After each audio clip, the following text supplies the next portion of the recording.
हर चीज तुझी आहे, दुनिया तो आ बनाई, तो आसमान ठाया, धरती भी तो विसाई।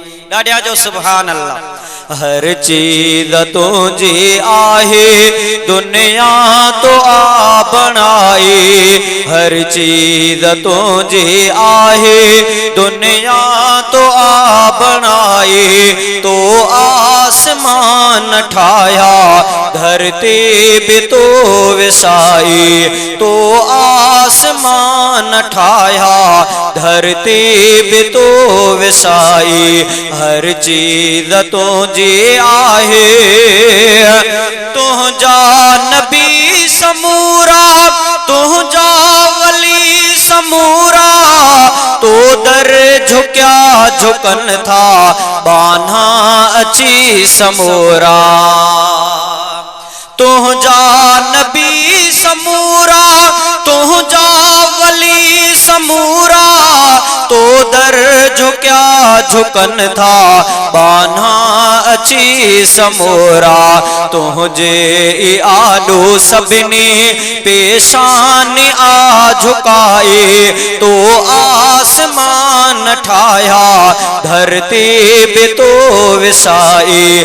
हर चीज तुझी आहे, दुनिया तो आ बनाए, तो आसमान ठाया, धरती भी तो विसाई। हर चीज तुझी आहे, इंसान तो जाहिन, हैवान तो जाहिन, स्याणा भी तो जाहिन, नादान तो जाहिन।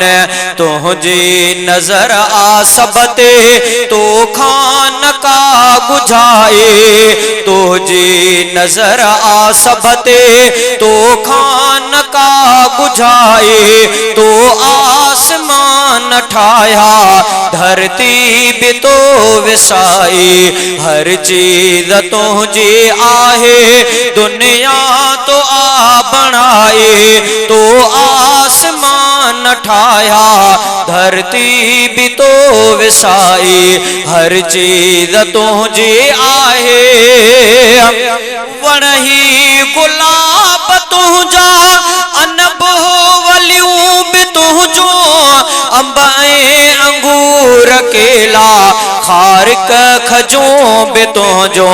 हर हिक किस्म जी साईं, तो पोख आ पचाए, हर हिक किस्म जी साईं, तो पोख आ पचाए, तो आसमान ठाया, धरती भी तो विसाई।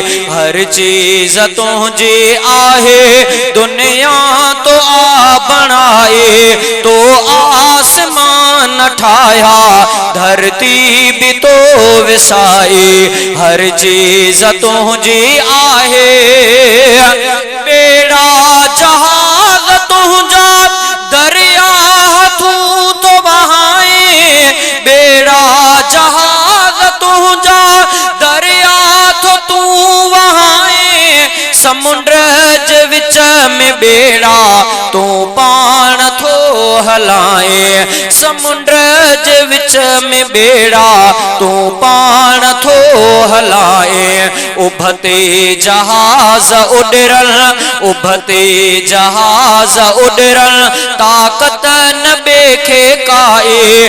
हर चीज तुझी आहे, दुनिया तो आ बनाई, हर चीज तुझी आहे।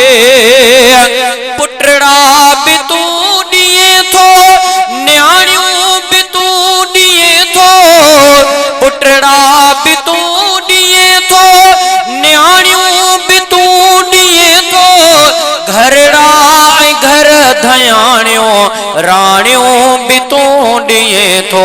खंडु खीर तुझा साईं, खंडु खीर तुझा साईं, माखी मखणो मिठाई, तो आसमान आसमान ठाया, धरती भी तो विसाई, हर चीज तुझी आहे, दुनिया तो आ बनाई, तो आसमान ठाया, धरती भी तो विसाई।